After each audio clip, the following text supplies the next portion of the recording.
Welcome to QAV, TK, Thanks, episode Cam. 808. 808. There's a drum machine back in the 80s. The 808 State. 808. Yeah. Didn't they have Uh, they had a great cover version of Tomorrow Never Knows. who's they? I think it was Brian Eno. It was a Brian Eno based band, 808ers, or Oh, 808. Yeah. 808 State, I think they were called. wasn't he in Roxy Music at the time? Was this before or after Roxy Anyway, Music? I don't know. It was back in probably late 70s, early 80s.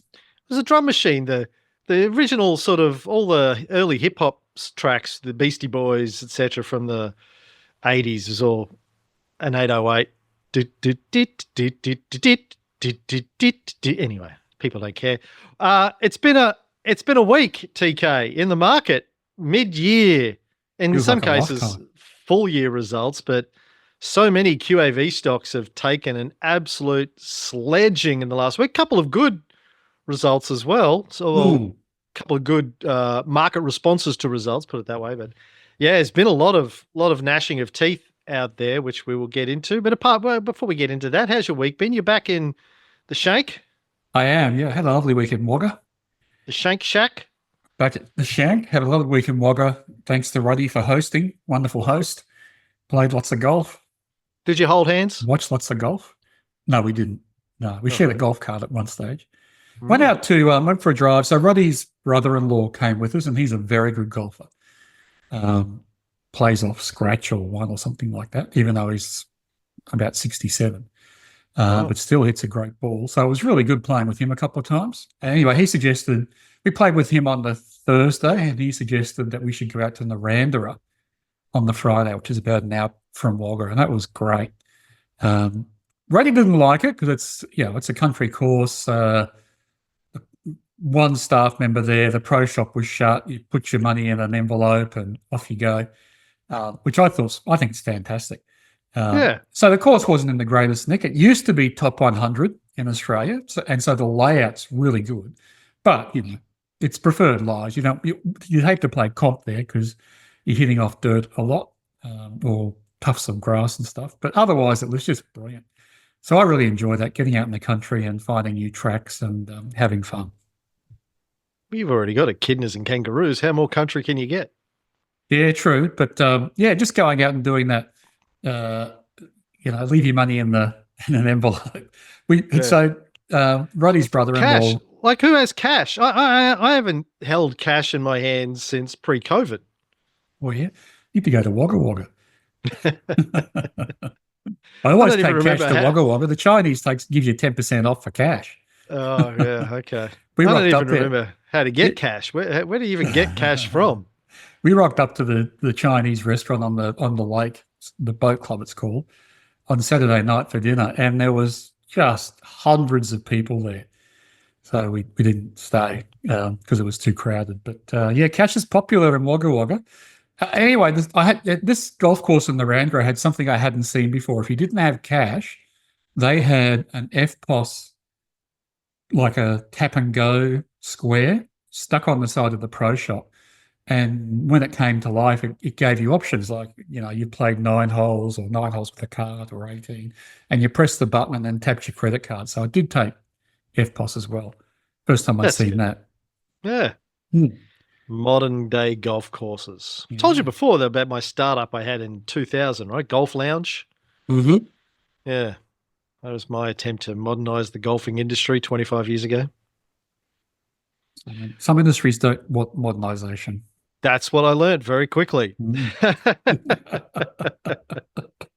Did not care. All right, let's get into market news. Tony, where do you want to start? Well, I think my commentary overall is I think this is a sign of the top of the market. And the market reached a high and it's off, I don't know, it's 5 to 7%. STW's down at least a couple of percent, maybe 3 or 4% this month. So my kind of headline summary is that it's shoot first, ask questions later. If there's some kind of miss in the results, even if there's a good reason for it, the share price drops double digits straight away.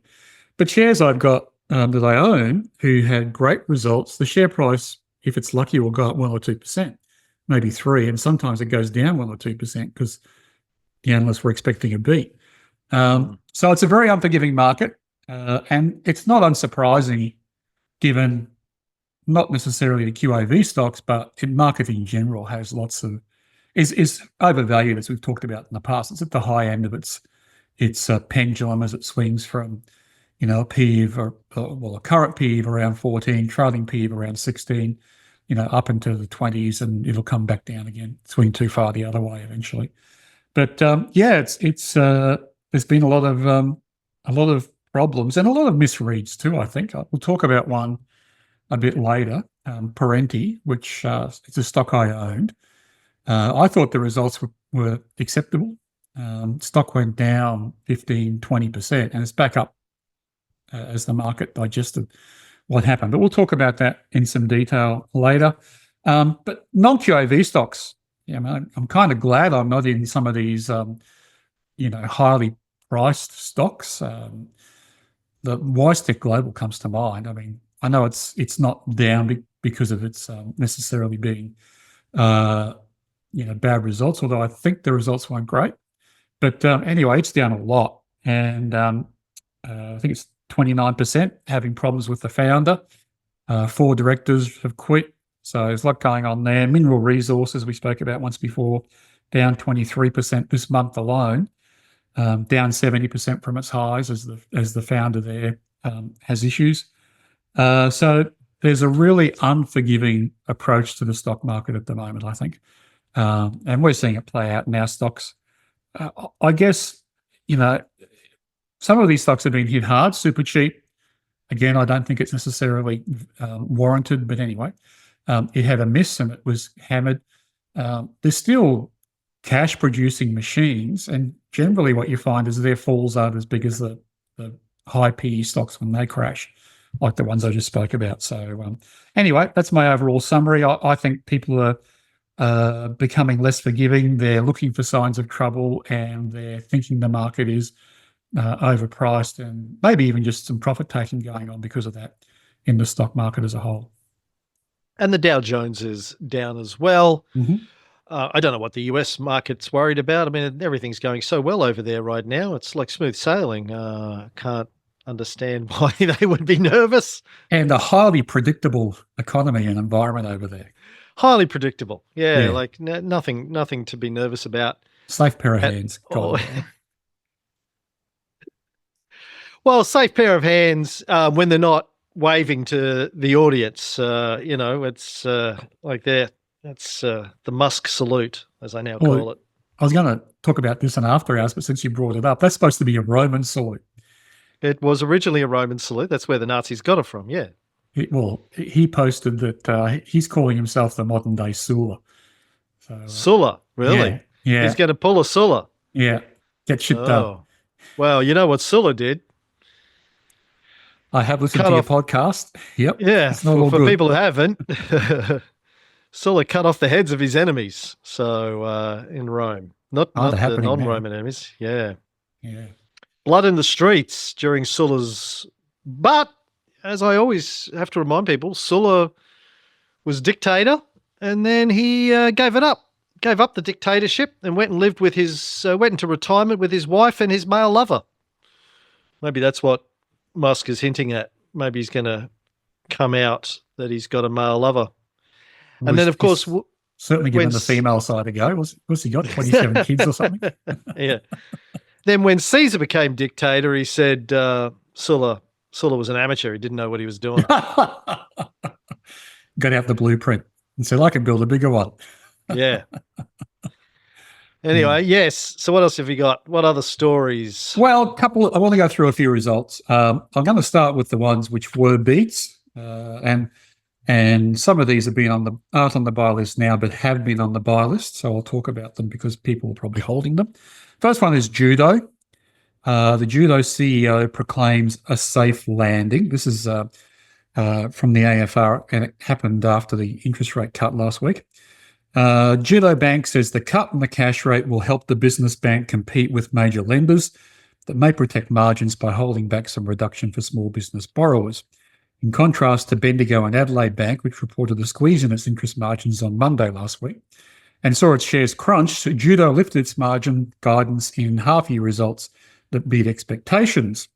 The stock responded positively, with shares up 11% during the morning session to $2.14.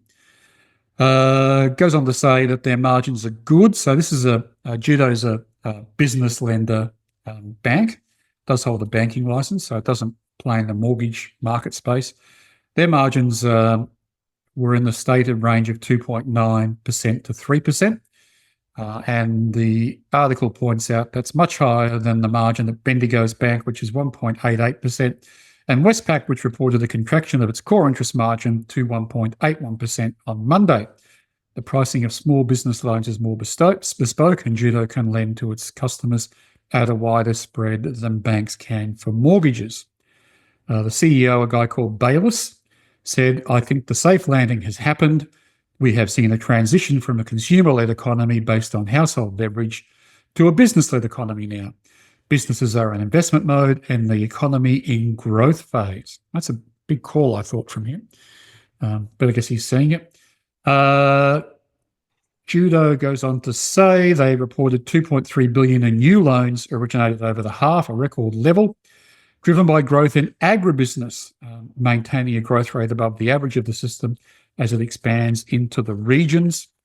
Bayliss goes on to say that he thinks the rate cut will be helpful. He explained this was due to major banks holding significant funding in transaction accounts, which pay very little interest. This means they cannot be further reduced as the cash rate falls, creating pressure on major banks to recoup a margin squeeze.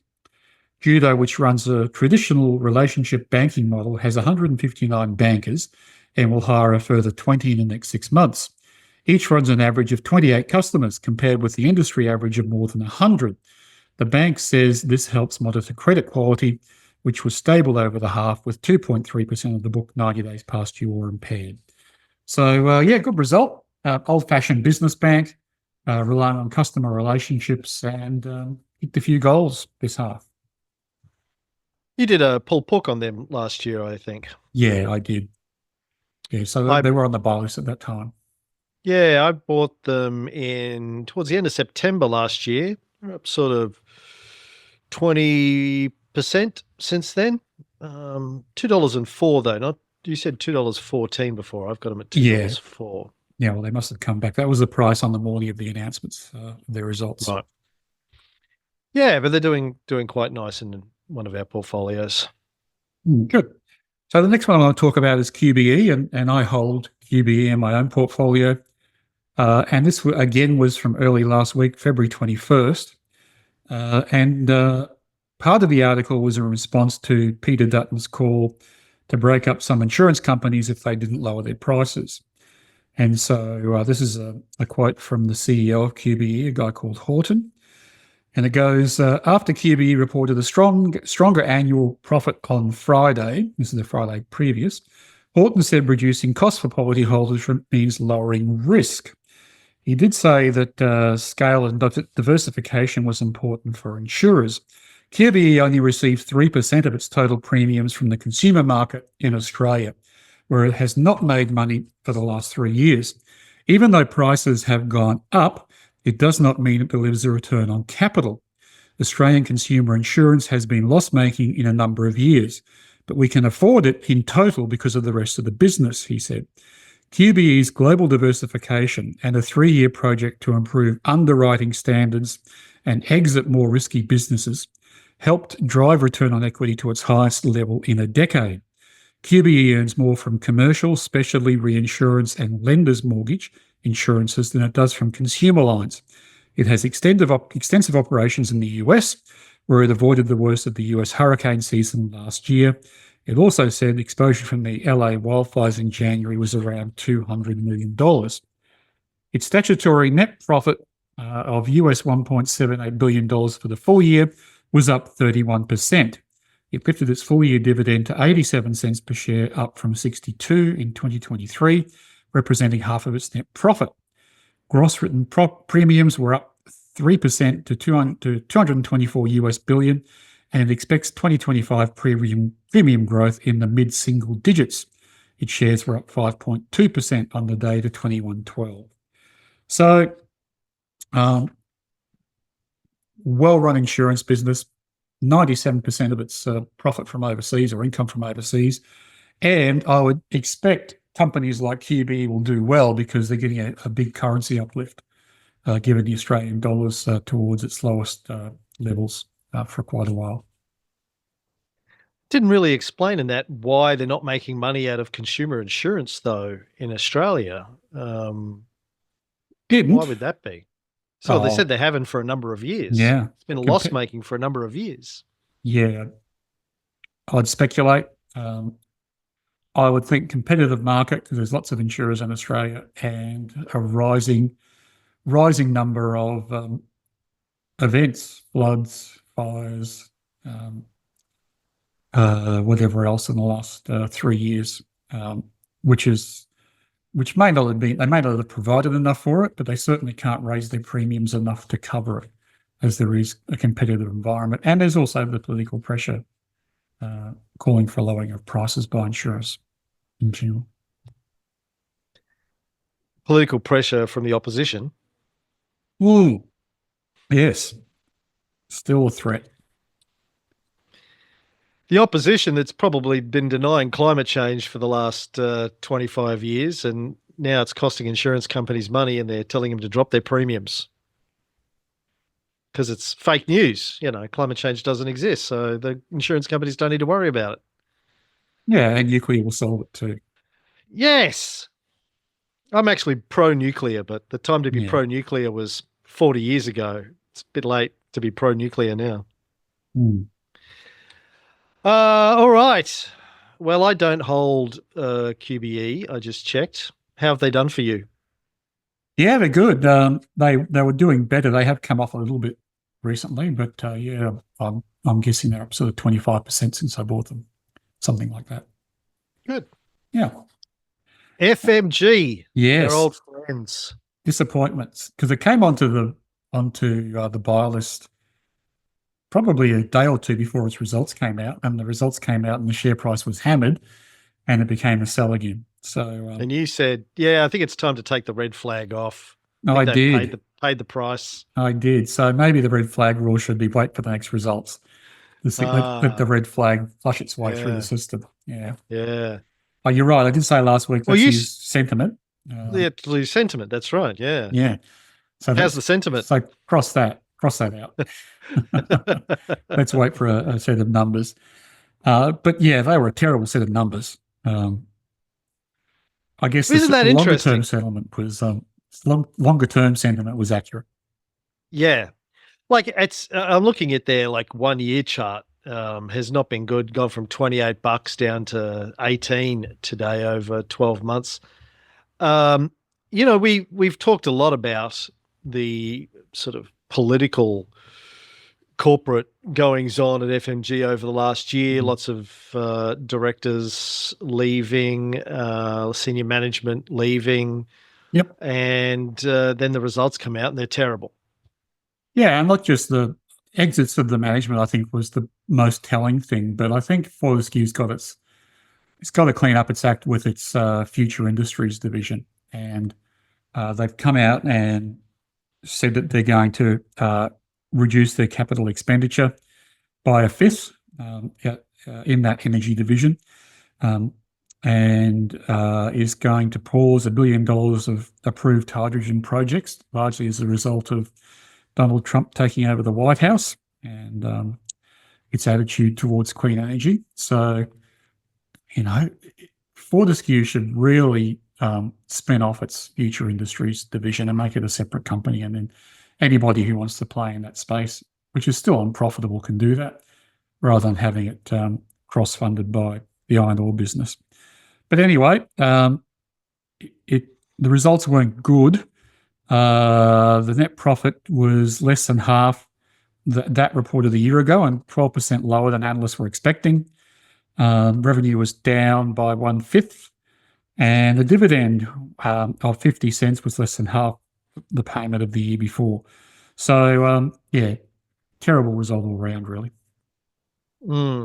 But I think Mr. Forrest wants to fund the future industries business with his existing business. Isn't that his whole plan? He he wants to be shaping the future, and he's going to use the past to shape it. I mean, Correct. That's his whether or plan. not it's his business, give or Yeah. take, depending on how the shareholders feel about that. But yeah. Mm. Well, look, I admire that. I admire his attempt to move into future energy space and using iron ore revenues to sort of finance that as a startup. Whether or not he can pull it off, I guess, remains to be seen. If he pulls it off, he'll be a superstar Yeah, again. exactly. And I think he's always been entrepreneurial. So if he thinks this is the opportunity for the future, then, I think it's you've got to look at backing him anyway. But, startups are very volatile and they don't make money for a long time. So it could be another business as big as Fortescue eventually.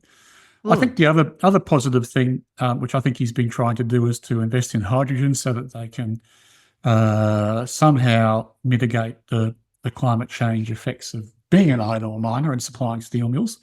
If steel mills can start using hydrogen and produce less emissions or even clean emissions, then that's a real win. So I applaud him for that, but I personally would prefer to see it done in a separate vehicle. And, if he needs to take loans from the iron ore group, or if he needs to use his own dividends to fund it, then, go for it. And people can decide whether they want to invest in that or not. All right. What about our friends at Supercheap? Yeah.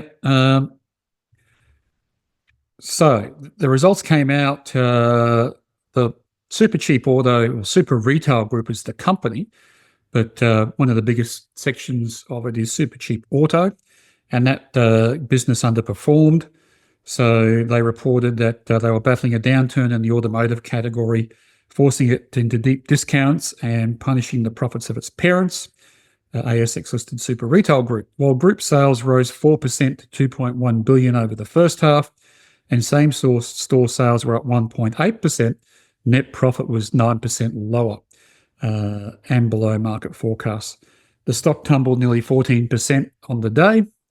They also claimed that earnings fell at their hiking retailer Macpac, where sales grew just 1.7%. In October, the company warned that the 2025 financial year was starting with softer sales and more promotional activity. So that came true. But at Rebel, the sportswear stablemate, sales grew 4.4% to $706 million in the half, culminating in record Christmas trade. Footwear and licensed NRL apparel delivered improved turnover, closely matched by fitness technology. But earnings at Rebel were eroded by higher rates of theft and the costs of establishing its loyalty program. So did you buy any NRL merchandise at Rebel for Christmas, Cam? Surprisingly, Tony, no, I did not. I did steal a lot from Rebel during Christmas. Yeah. Didn't buy it. I just stole it. I mean, apparently that's the way to do it. Yeah, Rebel. Interesting that sales were up for footwear and fitness tech. I wonder what's driving that. Yeah, I'd be speculating. I suspect that Supercheap is down as people are taking longer between services on their vehicles as a cost of living measure. But if your sand shoes run out of wear, you got to go and buy them. So maybe sneakers and gym clothes are more of an essential purchase than servicing your car. We should have Chairman Mab on. He's the footwear expert, isn't he? Yeah, he is. Well, another footwear company which did poorly was Accent One, which has also been on the buy list. The ASX-listed retailer behind shoe chains Hype DC and Platypus and brand Hoka, I guess that's how you pronounce it, has posted an 11% gain in the first half net profit to $47 million, but slashed the interim dividend to preserve cash in a tough trading environment. Group sales climbed 4.2% to $845 million in the 6-month period to December 29, helped by same-store sales growth of 2.9%. Earnings before interest and tax rose 11.5% to $80 million.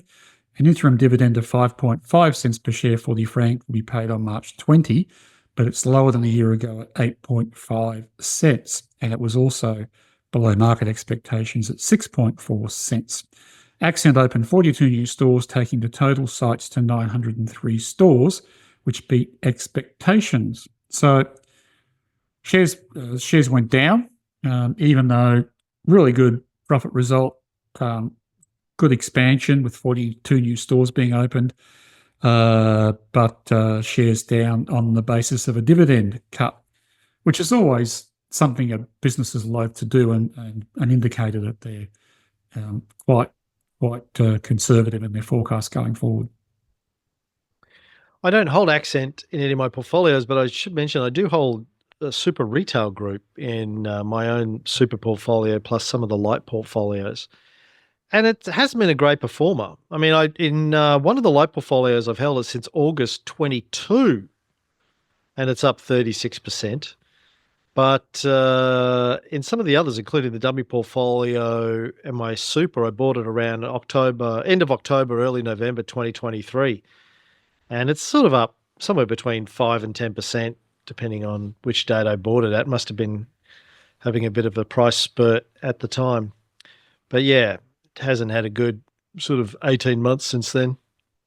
No, well, yeah, I'm in the same boat. I should have said when I started talking about it, I own it as well. And it's, I forget now how much it's up for me over time, 10%-ish sort of number. But it has been coming down of late. The other comment I wanted to make about a lot of these stocks is why are they surprising the market? If the market was out there saying the dividend they thought was going to be one number and it comes in less than that, the company by law is meant to be making announcements as soon as they know that it's likely to be cut and the expectation won't be met. So what's the ASX and ASIC doing about all this? I mean, any of these companies we're talking about who've had misses should be grilled by both those regulators on their corporate disclosure. They're either ASIC and ASX are either asleep or they're incompetent, frankly, when it comes to things like this. We've talked about this over and over again. We get surprised all the time. Yeah. And as far as I'm aware, nothing happens. There's never any please explain that I see come through in the announcements. It's just nothing to see. Move right along. Yeah, which is wrong. Now, I don't know what the situation was at Super Retail Group, for example. I'm not singling them out. They may well have had a board meeting right before they announced their results and decided on the dividend cut at that stage. And so that was the first chance to announce it to the market. But they didn't just pull that number out of thin air. They would have been tossing it around internally for quite a while before that. But it's not even just about the dividend, though. It's right. With all of them coming out and saying their overall results were not what the market was expecting, or not what they predicted in their forecasting 6 months ago or a year ago, it should have come out during confession season, so shouldn't it? Yeah, absolutely. Well, it's obviously not, because the market's tanking them by 10, 15, 20% when the news comes out. So what's going on? Why aren't they getting hauled over the coals for not giving the market more warning? Yes, well, to be fair, in Super Cheap's defense, they did come out with a confession. I'm just trying to look it up now as part of that article.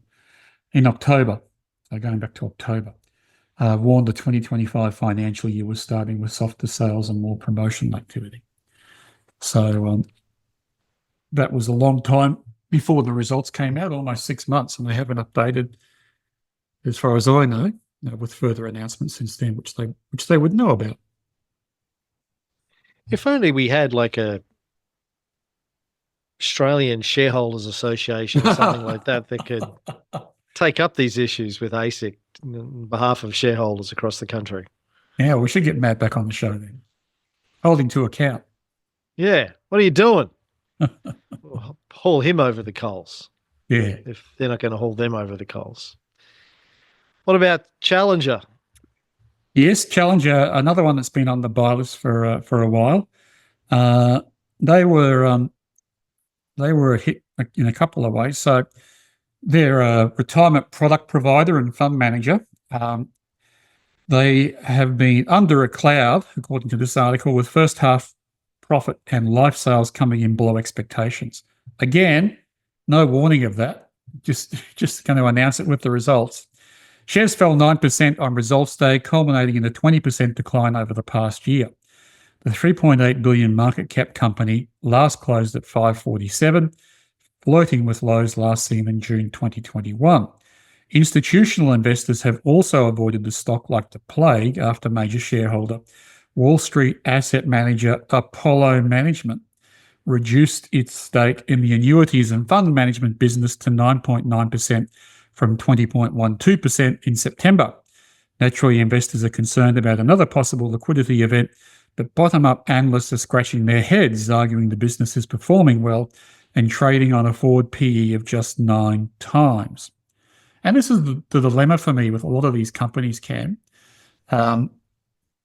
Okay, the results, some of these results have been misses. Well, a lot of them have been misses. But the companies are still throwing off lots of cash. And, you know, how cheaper do they have to get before people decide that, okay, its future may not be, its future may be a bit rockier, but, you know, they're still cash generating machines. They're still operating. They've been operating for a long time. They still do good jobs.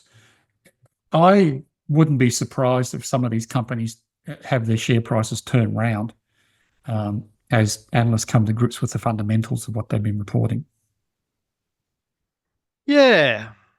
Well, you know, we know the market doesn't invest like we invest. Not everyone in the market does, looking at the fundamentals. CGFs wasn't on our buy list, though, this week. So Right. I don't know where they fell off. Imagine the results. We've got the new results in, maybe they haven't measured up, perhaps. Right. Mm. Yeah. Let's talk about Parenti. Yeah, well, I was going to do a pulled pork on Parenti at the request of one of our listeners. So should I jump to that now rather than discuss the results? Because it'll be in the pulled pork. Oh, well, let's do it later then. Let's keep going through news. Berkshire Hathaway. Yeah, so a bit of a bright spot in all the doom and gloom over the weekend. The annual letter dropped. And I almost kind of missed it in all the alerts and things I was looking at and results announcements I was reading. But yeah, such a breath of fresh air to be reading a market disclosure in the style of Warren Buffett. And some of the highlights, he always lists his mistakes right up front. And he says that again in this result. And he used a great line, I thought. He called out most other companies for not mentioning their mistakes in their annual reports and said that elsewhere, annual reports have generally been happy talking pictures, which I thought was a good summary if anyone's ever gone and looked at an ASX-listed company's annual report. Mm. Yeah. He called out the fact that I think it was actually a record profit for Berkshire Hathaway, and I noticed this morning the stock was up 4% overnight, so the result was received well by the market. Warren called out the fact that Berkshire was aided by a predictable large gain in investment income as Treasury bill yields improved, and we substantially increased our holdings of these highly liquid short-term securities. So, you know, the cash pile or cash equivalent pile gets bigger, and I think it's a natural hedge against the coming crash, and I think that's what he thinks too. And it kind of makes sense as bonds get sold off and the yield gets bigger, that the more he invests in that, the better the income's going to be. But when the share market does take a stumble, bonds will come back and he'll make a capital gain then as well. So I think that's interesting. He often has these kind of hidden signals in what he says, and I think that's one of them. I think he's seeing the market as fairly toppy in the US.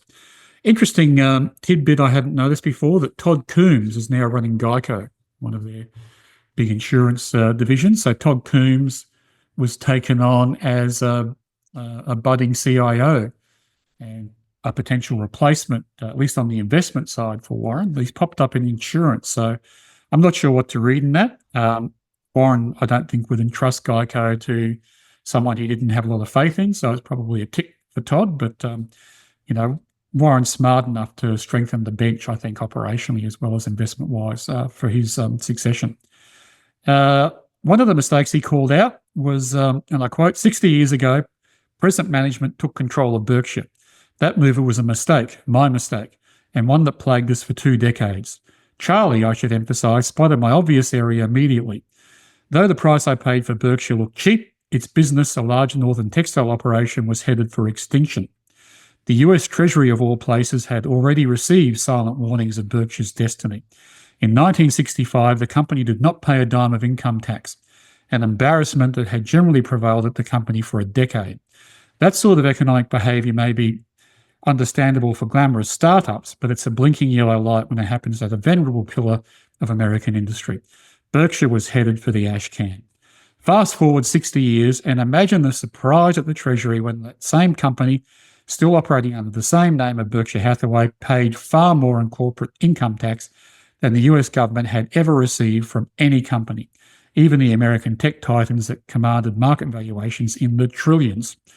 To be precise, Berkshire last year made 4 payments to the IRS that totaled $26.8 billion.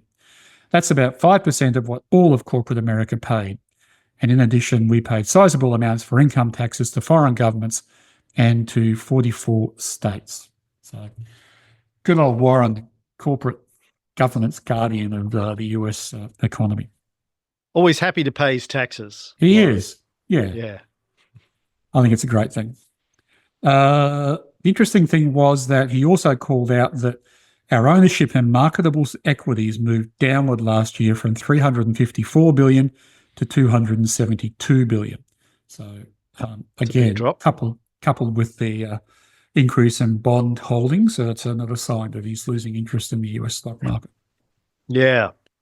A lot of talk about his investment in Japan, which has doubled in the last 5 years since he started doing it by investing in 5 of the largest companies in Japan. He raves about them and talks about them as being Japanese equivalents of Berkshire Hathaway, and looking forward to a long and happy relationship with them.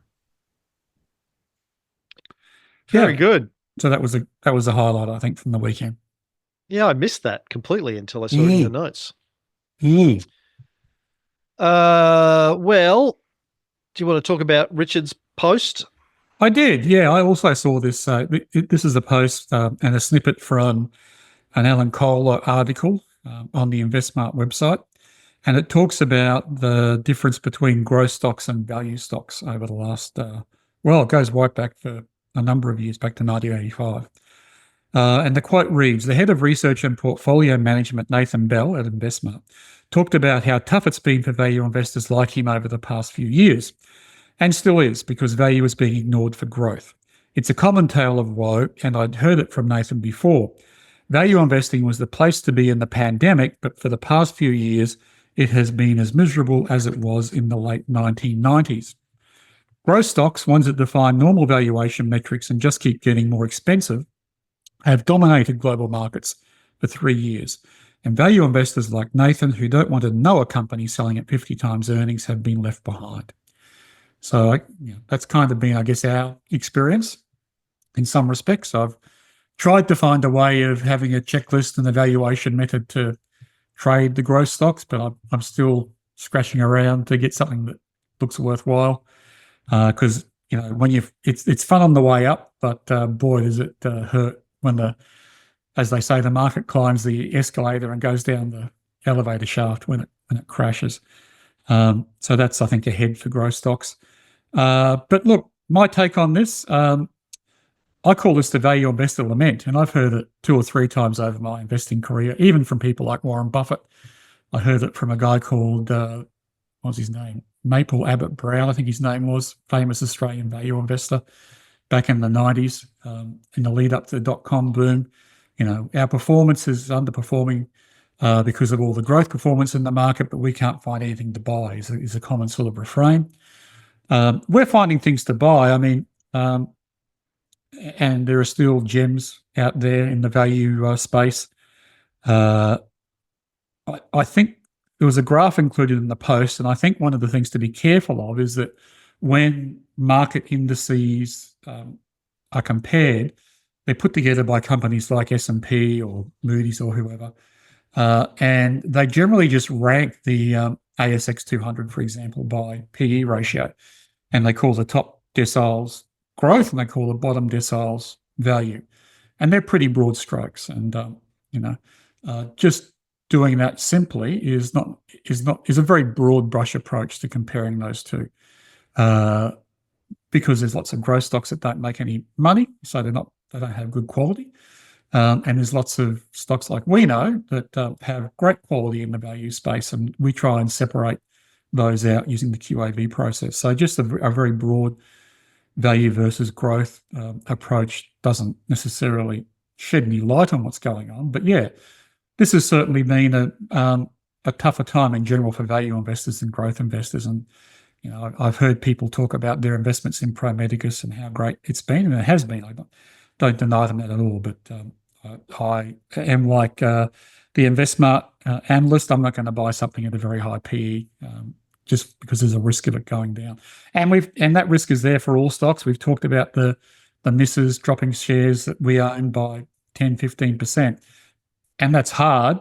That's tough, but it's not life ending. And when the dot-com burst and shares dropped 80%, yeah, that's a big difference.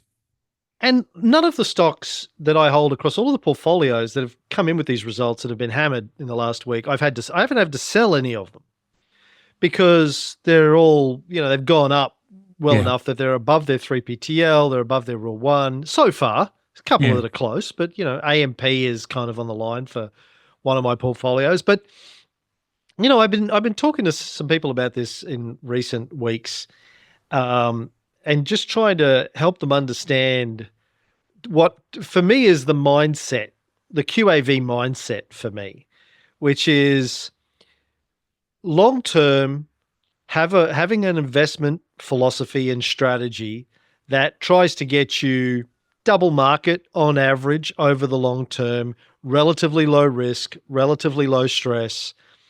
And yes, you miss out on, Bitcoin type growths or Nvidia or Tesla or whatever high growth upside there is. But, it's this idea, like once you say, okay, I'm open to get the gambling side of investing, where do you draw the line? Yeah. So once you say, okay, I'm going to take a punt on this and I'm going to take a punt on that, and I'm going to take a punt on this, once that's your mindset, I'm going to gamble. Then there's where's the discipline come in once you open yourself up? It's the analogy that I've been using is like, okay, it's a bit like, okay, I'll snort a line of Coke and, I'll take some fentanyl and I'll, take some whatever opioids and I'll inject something into my eyeballs, some smack. I mean, once you open up the door to those sorts of things, where do you draw the line? Like, it only takes one of those things to go bad and you can find yourself in a difficult position. So I think of the QAV mindset is sensible, looking for the good, long-term, sustainable growth over the long haul by having a practical strategy for trying to find good companies that are undervalued but well run and investing in them, cutting your losses if things go wrong. It's just like a sensible, relatively conservative mindset to do well. And they go, well, you're underperforming this, you're underperforming that. And I'm like, yeah, I don't care. I'm not measuring myself on that metric. I'm measuring myself on long-term, consistent, rational investing and good returns. Yeah, look, thank you for that. I think that's a good summary. But also to flip it over, I mean, if you want to approach the stock market as a casino, what are your rules? Like, that's why the song in The Gambler goes, you got to know when to hold them, know when to fold them, right? So before you start to gamble, you've got to know what your rules are. And I think people have this mentality, a bit like the Pink Panther, that they can ride the elevator shaft down, but step off onto solid ground just before it hits and be okay. And, I've looked at all of those companies, looked at history. You can't like leapfrog across the highway and happen to land on everything that goes up and not have a rule for getting out before things crash. Like if you use 3-point trend lines, for example, just go and put a 3-point trend line on the Bitcoin graph. I mean, the sell line is so far below the price. You'd be losing all your money before you got out if you use that as an example. So maybe there are some other ways to do it. But yeah, I think, I haven't heard in my many decades of reading about investing and looking at the markets and looking at investors, anyone who's been able to jump from the ASX to the US to the BRICS to Bitcoin to MAG 7 or whatever, all at the right time. You're generally siloed. You don't have to be. You can have a diversified portfolio, but you're generally siloed into being a tech investor or a biotech investor or commodities or whatever, because you need to be able to have some confidence to have the rules you need. You need to know a bit about the industry. So, yeah, it'd be great to be able to step across all the moving stones at the right time, but I've never seen anyone do it, and I don't think it's possible. And so, which means that if we're in the ASX, it's going to underperform the US on some years, it's going to outperform in some years, et cetera, et cetera. So, hopefully we can add the US to our investing universe this year, and we'll expand and pick the best of both. But I have, and it's up 100%. Yeah, well, there you go. So, we perhaps found a way to do it, but it's still using our tried and true rules around it. And the mindset that people often throw at me is, well, you just take 5% of your portfolio and put it in Bitcoin. I'm like, okay, but then if you're going to do that, then why not take 5% of it and put it in Dogecoin, and take 5% of it and put it in Trump coin, and then you take 5% of it and put it in Nvidia and buy the dip, and then you take 5% of it and put it in whatever Wall Street Bets is promoting this week. What were the To the Moon stocks? There's the video chain in the US the Redditors were behind. Yeah. I haven't looked at that for a while. Like the whole just take 5% of it and put it in something risky thing. You're like, okay, well, how many 5% do you take and put it in how many risky things? It's, it's kind of just this, it's sloppy thinking is. Well, to be fair to that thinking, the only person I've heard do that successfully is Nicholas Taylor, who wrote the Black Swan book and other ones. And he has this thing, I think it's called the barbell strategy or the dumbbell strategy, where he takes 95% of his portfolio and puts it in risk-free assets, which he calls T-bonds, so like Warren Buffett, investing in US treasuries, and then he mucks around with the 5%. So, I have some regard for that as a process, but he openly acknowledges the 5%'s got to, be a 20x return before it makes a dent in the 95% that's in treasury bonds. Because it's only 5% of the portfolio. If it doubles, okay, he's made 5% on his portfolio. It's got to really shoot the lights out. But that's how he scratches his itch, I guess. But yeah, I mean, if you're right, why 5% is the answer to I'm taking 5%, put it in Bitcoin. If you're that convinced, take 50, take 100.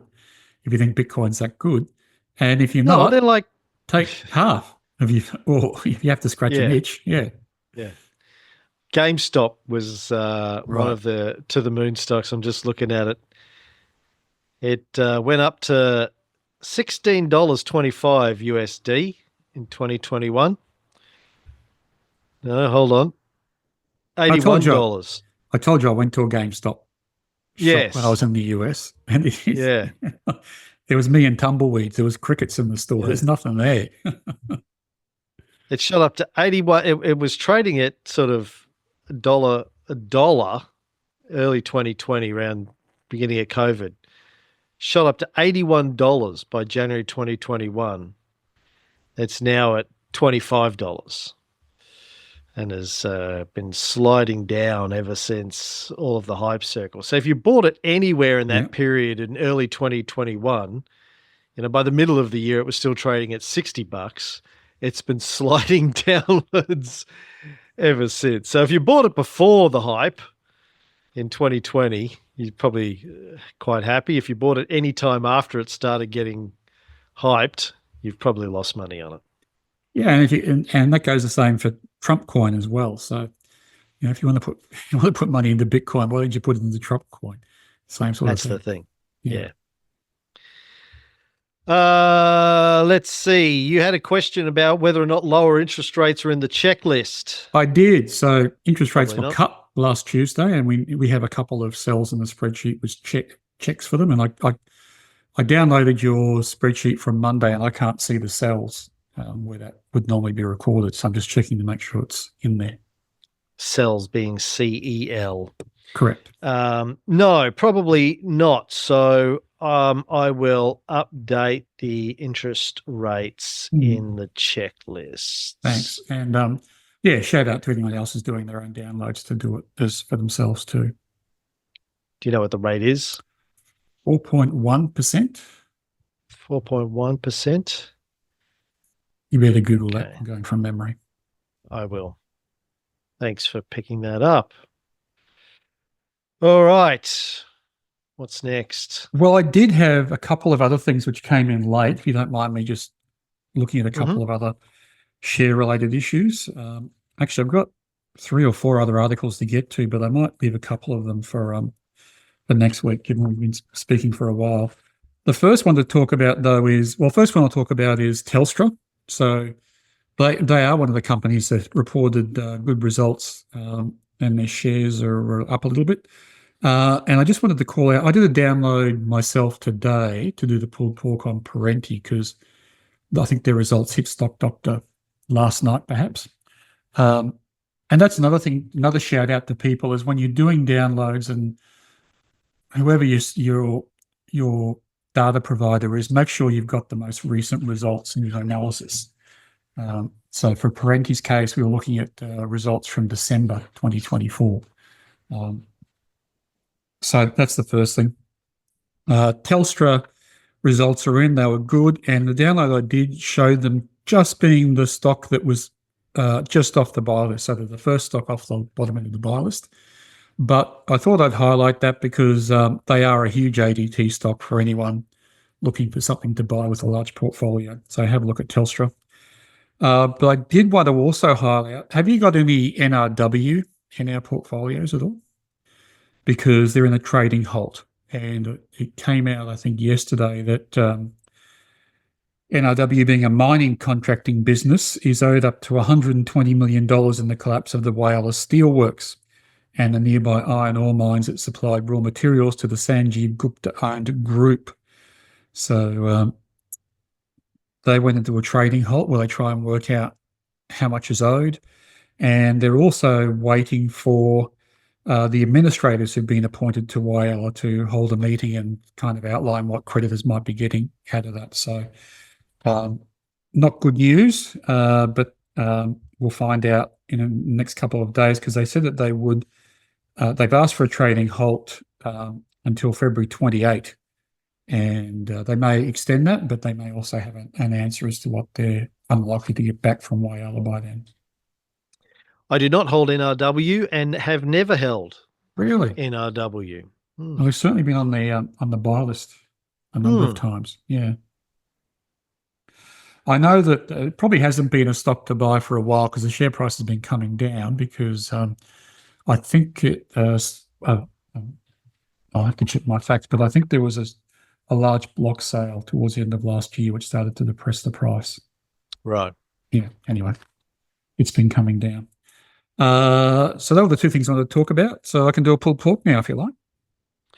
Well, I've got some news stuff just to touch on before you do that. Auswide Bank, our old friends from Bundaberg, my old hometown, ABA, were acquired by My State Bank. They were suspended from trading on the 10th of February. I did hold them in a couple of portfolios, and some of our listeners may have. If you haven't noticed this go through, they were acquired, suspended from trading on the 10th of February. Then they were removed, delisted, whatever, on the 20th of February. Eligible ABA shareholders will receive 1.112 MyState shares for each ABA share that you held onto. So take note of that in your portfolio. You now are the proud owner of MYS shares. Interesting time for the banking sector, and I'll talk about it a bit more next week. But the banks are basically mortgage brokers, building societies. They've still got some business, banking sections and credit cards and car loans and stuff, but they don't have their wealth businesses. They don't have insurance anymore.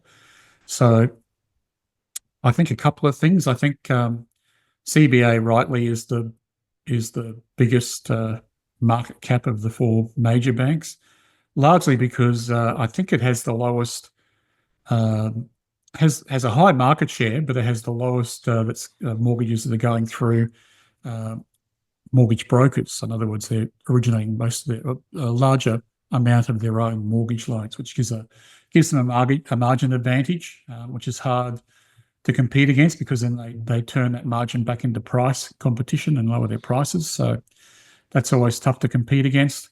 So interesting times for the banking industry. If interest rates are cut again, 0.25% isn't a big deal to them, but as interest rates get cut, they're going to have to lower their margins, because in a high interest rate environment, the spread between what they have to pay deposit holders and what they can get from mortgages is higher as a number than when interest rates are lower, and that margin gets compressed. So it's not happy days for them. So the reason I call that out is because you probably see more mergers in the small banking sector. There's always been talk of some of the medium-sized ones like Bendigo, and perhaps Bendigo merged with Adelaide years ago, but perhaps Bendigo and one of the other ones like Bank of Queensland. Suncorp's just been absorbed by ANZ. So there's going to be a lot more M&A activity, I think, in the banking space going forward. Indeed. Also in the news, LAU, Lindsay, came out with their half report. Share price collapsed by 15% the other day. We do hold that in a few portfolios. It's one of those ones that we've held for quite a while. Since 2022, I've held it in 3 portfolios, the dummy portfolio and 2 of the light portfolios. It's up 20% in one of them, but 44% and 64% in another one. We bought it somewhere between 42 and 57 cents, depending on the portfolio. It's now trading at 69 cents. So even though the share price took a bit of a hit when their results came out, it didn't come close to becoming a sell for us. It's just not as good of a holding as it was. Their revenue went up 3.5%, but their net profit after tax fell about 19% year on year. So that's not great. Earnings per share also slipped. Profit margin squeezed, et cetera, same with what we've been hearing across the board. PRN you've talked about. HLI, Helia, came out with their results this morning and they were up 12%. So that was a rare positive story with half-year results. I hold them in one portfolio, one of the light portfolios, added them about 2 years ago, January 2023, and they're currently up 102% over that period of time. Bought them at $2.80, they're now $5.66, and up 17% today so far since their results came out. So, there are winners and there are losers, and we hold them in roughly equal measure. Yeah. we just hope we hold just one more winner than we hold losers at this time of year. Well, yeah, but I also would like, not to get these surprises on annual results announcement days. Surely we should be getting these announcements a bit earlier.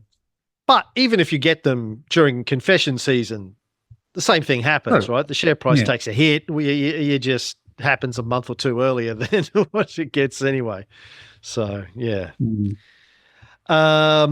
All right. Well, that's all I've got. Do we have time to do a pulled pork? We're already at an hour, Tony. I think we probably can save it for next week. Yep, I can do that.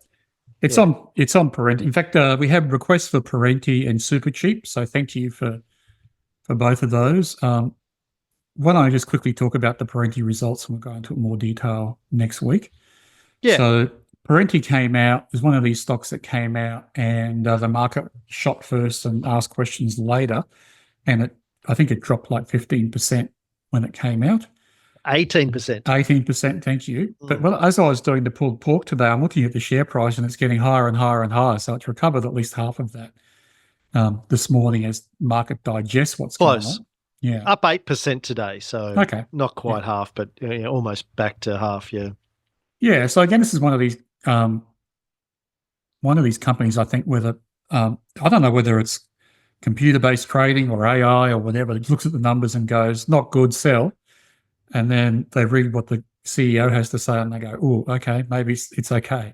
But, so a couple of things.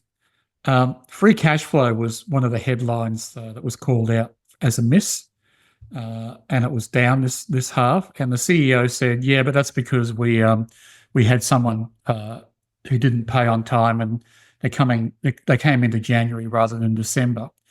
And, I think Ed or someone like that in the Facebook group said, hang on, that's not much of an excuse. And it's not really, because I know when I was running businesses, before results came out, I looked at my sundry credits and debits, and if there was something that was going to come in late, I had the option of, I think I was required to, but oftentimes I'd make it optional, of put it into this year's results or next half's numbers, or even monthly into the numbers, or not. And the way it's done is via sundry credits and sundry debits. So if they were confident they were going to get the money in January from this late payer, the CEO could have raised a provision for that and took the money in December and then debited January's results and took it off of January's results.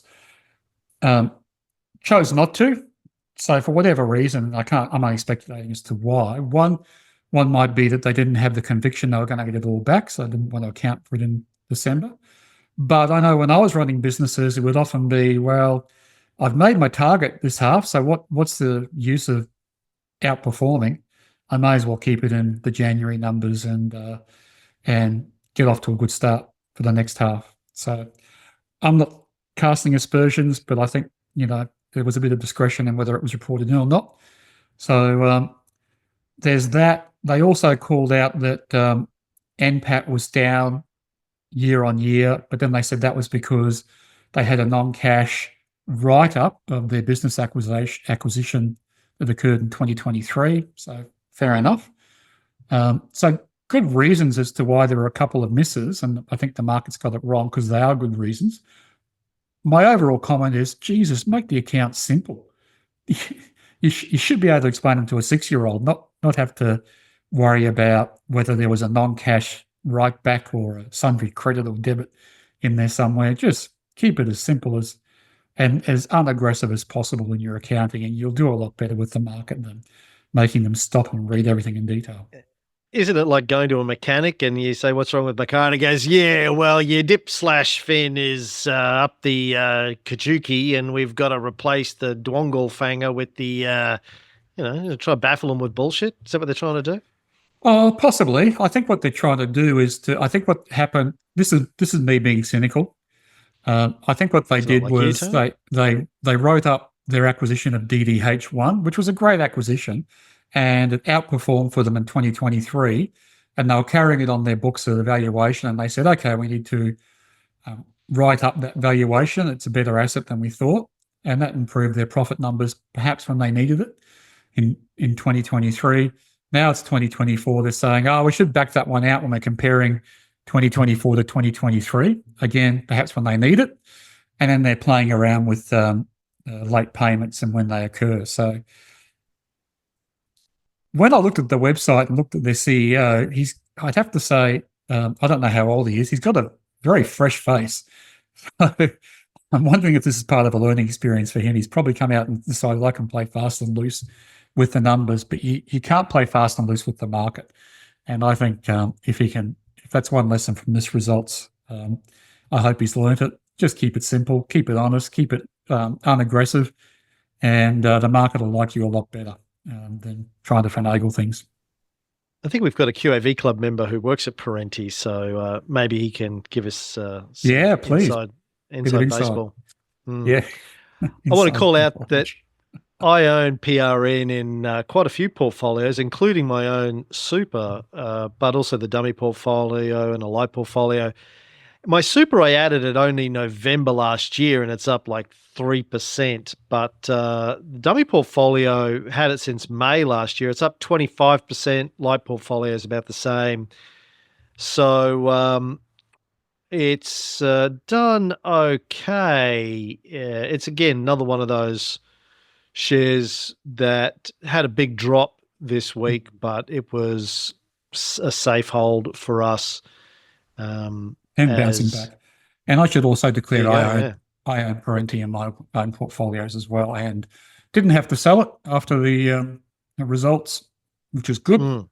It was, I bought it, I sold GrainCorp towards the end of last year, I think around October or November, and bought Parenti, and it was up like 30 or 35% for me. So it's dropped back to 10 to 15 odd now, and the price is jumping around, so it's hard to get an exact number at the moment. So it's still doing well, but I think the market's overreacted a bit to this result. Well, there you go. Well, I think that's the show. Apart from some after hours, Tony, I think we can draw a line under that. It was good. A lot of stuff going on. No questions, but plenty of news. What have you been doing in after hours apart from golfing with Ruddy? Have you seen the SNL 50th anniversary show? Not the full thing. I've seen lots of clips of it on TikTok and stuff, but not the full thing. Yeah, very good. Worth a watch all the way through. I don't know. I don't even know where to watch it. Is it on Binge or something here? I think it was on Foxtel when Ruddy and I watched it. That'd be Binge. Is it? Yeah, okay. I saw the share performance of Turn Back Time, the concert. Did you see that? Did you see the concert or just the show?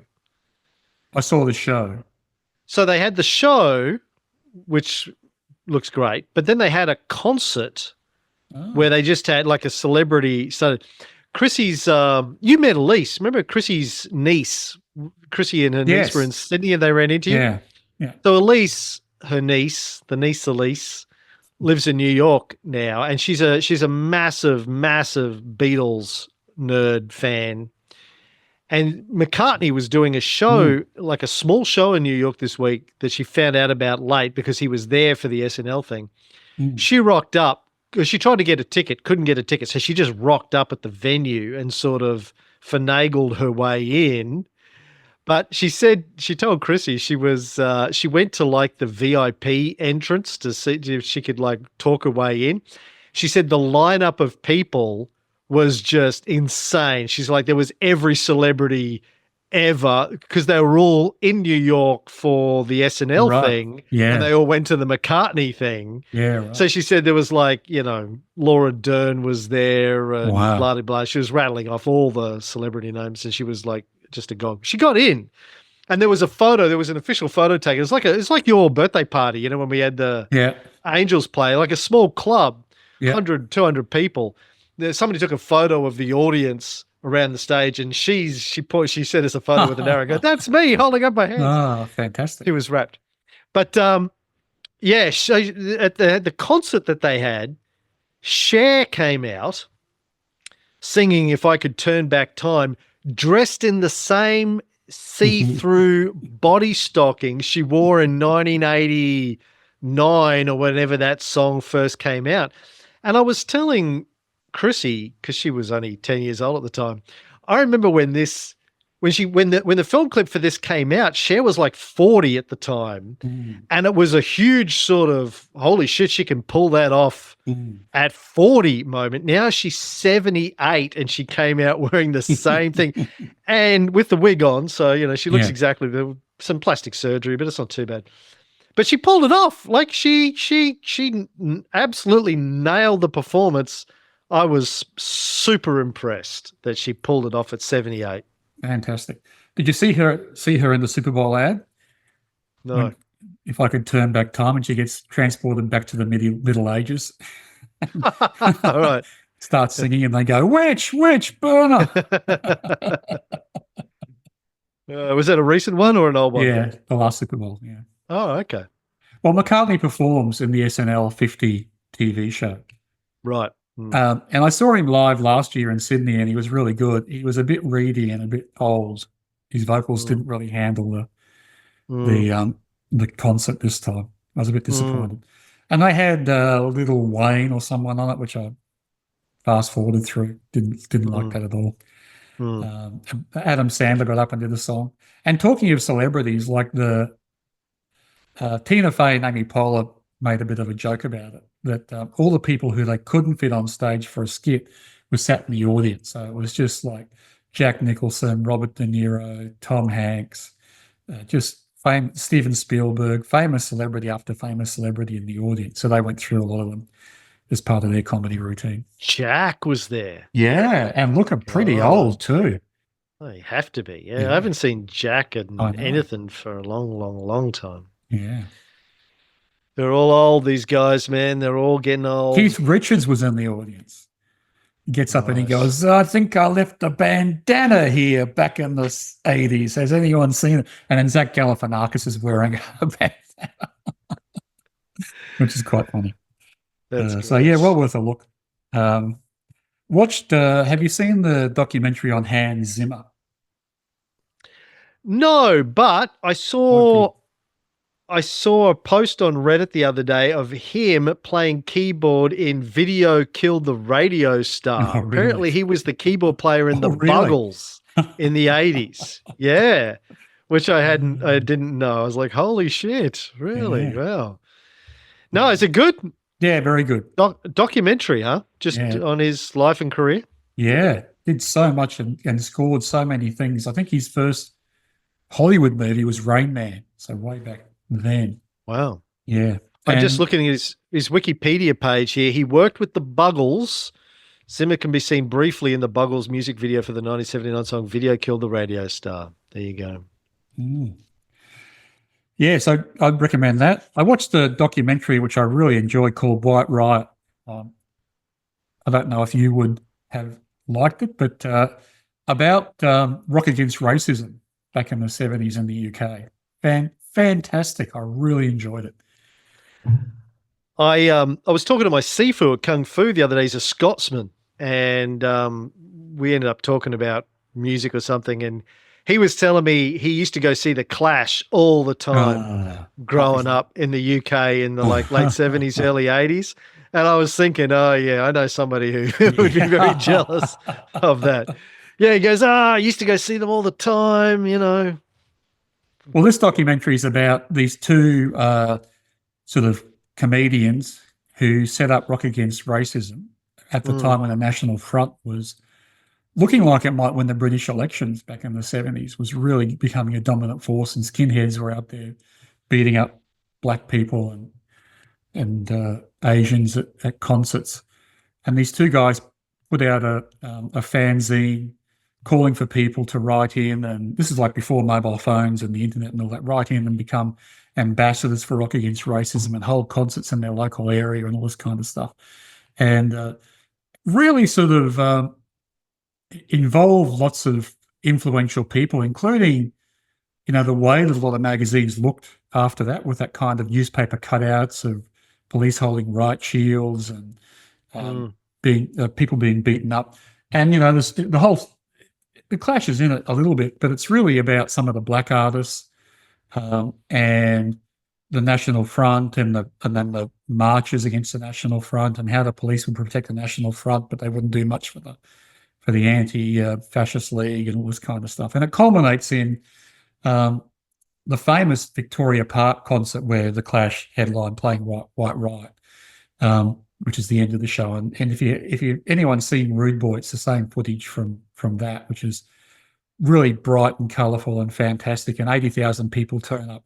And like right up until the morning, they didn't know that anyone was going to show. It had been raining all week. The idea was they were going to have an anti-National Front march from Trafalgar Square to Victoria Park, which is 5 k's away or something. And the guy who's organising it turns up, no one's there, And then suddenly busloads of people arrive. And it just grows and grows into 80,000 people attending this march. The National Front go home.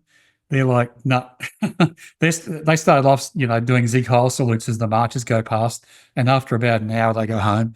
Like, we're not going to hang around for this.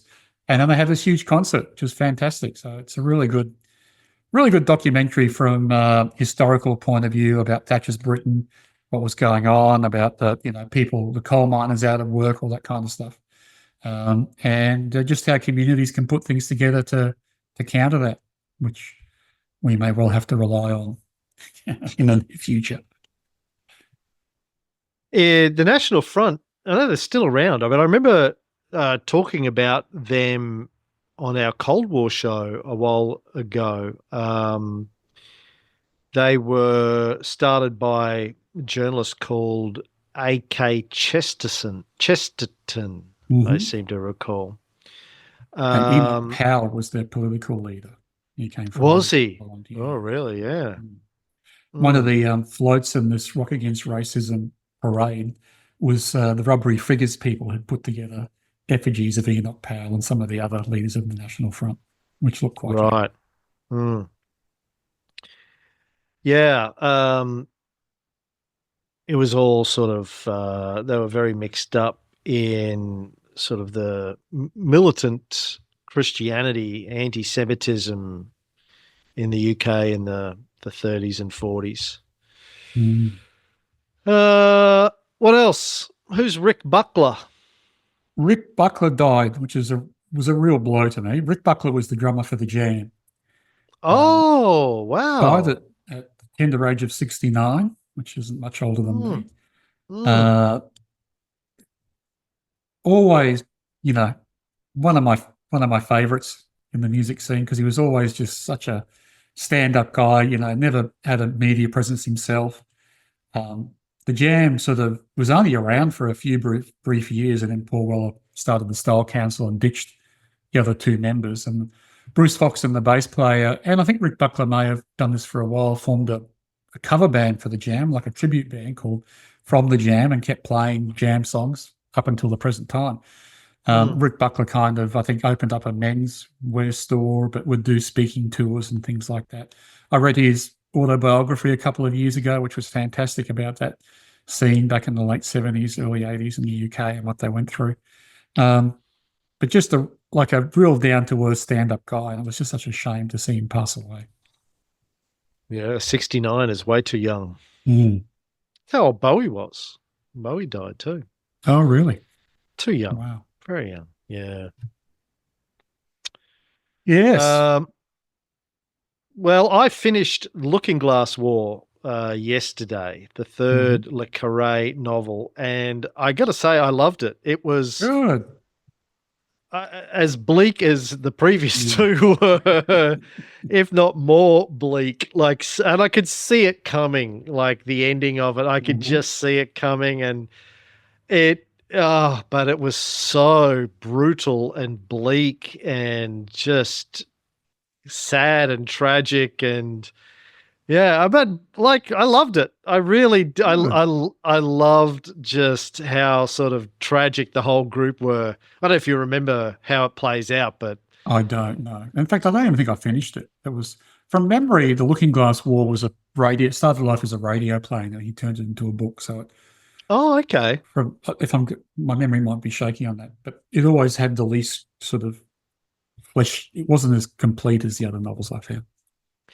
Well, like the first half of the book is, this second rank intelligence agency in the UK that have had one of their guys killed who was trying to get some film from a pilot who was flying over some part of East Germany where they thought there was something suspicious going on, some Russian tanks or missiles or something. They send a guy over, mid-level guy, ends up dead. They send another guy over to try and find out what happens, and he gets scared off.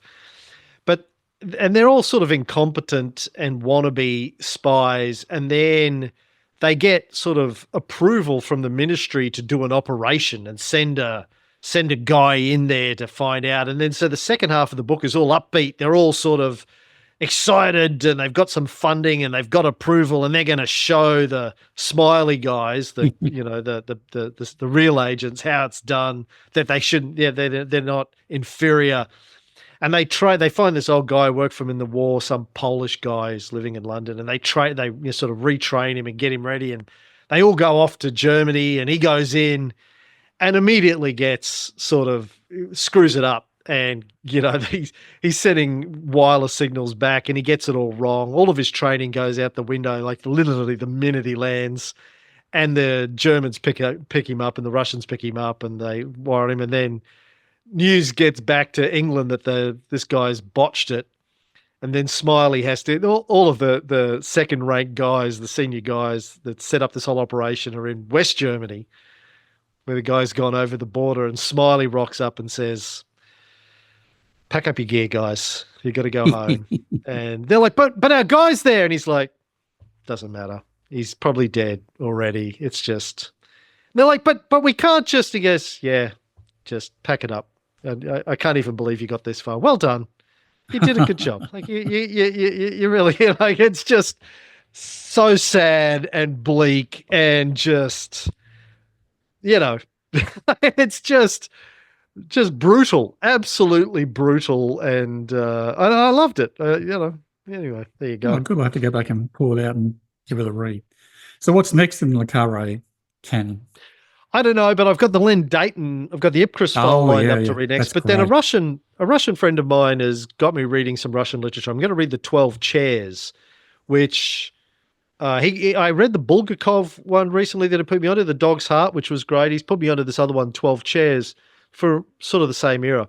I've seen the film. Mel Brooks made a film version of it in the 70s, which I saw as a kid, and I vaguely remember it, but I haven't seen it for a long time. Basically, the story is, I think, some wealthy Jewish guy dies, and in his will, he tells his family that there were 12 dining chairs and he had stuffed all of the jewels into one of them, but they've sold it all off. I think he dies and they all get sold off. And then they have to go hunting for these chairs and try and find the one with the jewels in it, but not let anyone know that the jewels are in them. And there's this dark comedy thing. Anyway, so I'm going to read that. Then I'll probably read Len Deighton, and then I might get back on the Le Carre. But yeah, I'm really enjoying the Le Carre stuff. It's good, refreshing in a sort of a in a very dismal way, dark, bleak, kind of way. I'm in a dark, bleak mood at the moment. Oh, okay. Obvious reasons. Eat something. Oh yeah. Well, as I told you off air, I just finished. I did a 36-hour fast, my first one I've done in 20 years. I finished that this morning, and that was fun. Except I woke up hungry in the middle of the night. The daytime was okay because I could drink, but I woke up sort of 2:30 feeling hungry and had to stave that off until 7:30 this morning. But it was cool. Yeah, well done. Chrissy and I have been watching the final episodes of Cobra Kai. Because my boys have been berating me not having finished it. They said it's great, and the last couple of episodes have been pretty good, I have to confess. And I'm halfway through Furiosa. Did you watch Furiosa? I did. Yeah, I found it a little disappointing. I heard my boys went to see it at the premiere, and they canned it, and they canned Chris Hemsworth's performance. And I didn't mind that so much. My feeling so far is kind of, it's just Fury Road 2, and Fury Road was great, but this is sort of just the same thing all over again. And I'm like, Fury Road was great because it was so different and surprising. And this, I'm just like, I found myself eventually sort of cleaning the kitchen with it on in the background, sort of, glancing at the screen, not that sort of glued to it, Yeah, I think Chris Hemsworth should steer away from comedy. It's not. I remember he had a part in the female Ghostbusters sequel, which was comedic. That was just a bad film. That wasn't his fault. I was going to say he was good. He was funny in it. Oh. Playing the dumb beefcake secretary. But ever since then, he's tried to be a comedian, and he's not. And he's No, not the in this one. first Taika Waititi Thor film, I thought he was great when they Oh, really? made the switch to comedy. I thought that was hilarious. The second one, the Love and Thunder one they didn't Yeah. really land, but No. the first one that they did, I thought he pulled it off quite well. But like, he's not, he's a good looking kid with muscles. I mean, he doesn't really have, he's not, Yeah. Hasn't been through the stand-up route, has he, really? no, or anything, Yeah. really. Like, was he on Neighbours or Home and Away or something? Yeah. No, I agree. Like, I'm a big fan of George Miller, though. I'm a huge Mhm. admirer of George Miller. I think George Miller's had an outstanding career, not Mhm. just the Mad Max stuff, but a Pig, Babe, whatever it was, Mhm. and Happy Feet, and like he's just really had a tremendous, tremendous career. Oh, and I grew I, up on his miniseries, back when miniseries were a thing on TV, what was like his miniseries? Bodyline, The Dismissal. Oh, right. I Miniseries. forgot that he was part of those. Yeah. Yeah. Yeah. What was his partner? Kennedy Yeah. Miller. The Mhm. Kennedy Miller things. Yeah, yeah. Like, a lot of love, a lot of time for George Miller. Like, he's one of those guys who should just, be given endless amounts of money and just told, go do whatever you got to do. The sad thing is, though, apparently he was going to do a third Fury Road film, which was going to be the Max story. But I think that's kind of when Furiosa bombed at the box office. I think that's probably, and he's in his 80s now, so like Scorsese, I don't know if he's got any films left in him really, Mm. which is sad. I Mhm. would have loved to have seen, but you've seen the news this week that Amazon Prime now Mhm. controlling the Bond franchise. Yep. Not that it can, not that it can go any No. further south than it's already been going. Like, Yeah. not that the broccoli stewardship was doing that great a job of it in the last 20 years. But I'm sure it'll just continue to get worse, like the Star Wars universe under Disney. Well, didn't they have I, $1 million to 007 or something, some kind of reality show? It was I don't their know. first outing, the Bond franchise, because they've had the Bond franchise for a while, but they only just recently got control of James Bond, the character. And the rumor is they paid Right. Barbara Broccoli $1 billion to get that. But she was holding out Wow. saying, I'm not going to entrust James Bond to a bunch of Amazon Booksellers. executives. Yeah. Yeah. Tech executives who'll run data routines and decide what Bond should do next. But and it was a big misstep having Bond die, and I know Daniel Craig pushed for that and wanted that to come back and reprise, but it was a misstep. So where do they go from here? Well, didn't he die at the end of George Lazenby's film too? His wife did, I think, didn't she? I I thought think he he did survived. too. Could be Okay. wrong. I loved the Lazenby film. Yeah. Yeah. Love the opening when he gets beaten up and he goes, "This didn't happen to the last guy." The other guy, yeah. Well, anyway, my point was going to be, I'm sure the Mad Max franchise will end up with one of those places. And Oh yeah. there was Netflix one or nod where I was watching the Furiosa last night. There's one line Chris Hemsworth has Dementus where he says, "You want to get out of here? Follow me." I was like, okay, yeah, I get it. Yeah. I still think they should have brought back Mel. I mean, as batshit crazy as Mel is, I would have loved to have seen Mel come back and do a Oh yeah. old age Max. Yeah, living in a cave with his dog. Running a Catholic religious fundamentalist group in Broken Hill. 20 wives, 50 kids, him and Elon in a bomb shelter. Yeah. Anti-Semitic National Front chapter. In Yeah. Yeah. Is Bruce, what's his face, still around? Bruce Dern. I don't know. No, not Bruce Dern. Bruce. No, Spence. Spence. Is he still alive? Thank you. Yeah, I don't know. Could be. He'd be fun. I've seen him in something recently, so perhaps. Really? Yeah.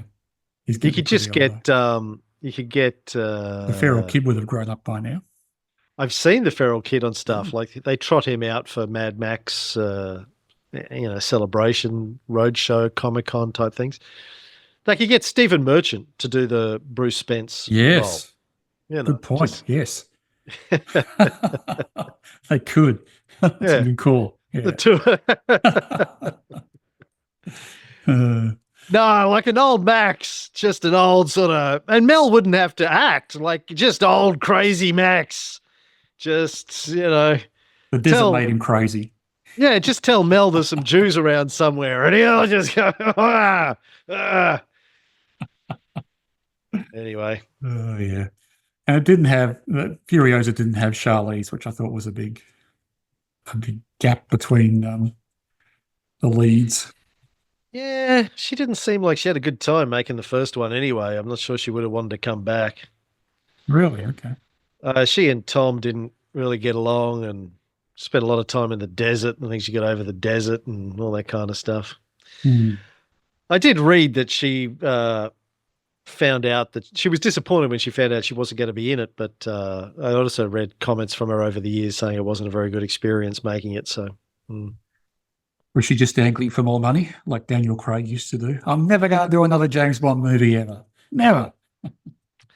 I don't think he said that. I think he said, right now, I'd rather slip my wrists and do another Bond film, but that's because he was in the middle of promoting it and he just shot it and he's promoting it and the whole thing. I think he was just kind of tired, but yeah, I don't think he said I'll never do another one. Just right now, I don't want to do it. It's like when Bill Gates said, no one needs more than 8 megabits of RAM. He didn't mean ever. He meant right now. Right now. Did you see Microsoft's quantum computer chip they launched last week? I did. Yeah, impressive. Maybe. You think what? You don't think so? Hype? I've seen physicists go, yeah, it's a good story, but let's see. Yeah. But it took everyone by surprise. I was telling Steve on the Futuristic podcast last week, when I read the story, I immediately put it into ChatGPT and said, is this an April Fool's Day story? Because I didn't understand any of the words that were used in the press release. It was just Majorana zero mode, blah, blah, blah. I'm like, what? Anyway, turns out it's somewhat real. All right. That's the show. Okay. Yep. Thank you, TK. I should say, just before we come on air, Baffleck ran third in a race in Sale. Sorry, not Baffleck. Chacha Changes ran third, and Baffleck runs on the 27th, so in 2 days' time. Is that good for Chacha Changes, or is that dog food? Well, it's good. We thought she would win, but it was as a blanket finish, so she was third by like less than a head, so good result. Okay. Well, congratulations, I guess. Thank you. All right. See you next week. See ya.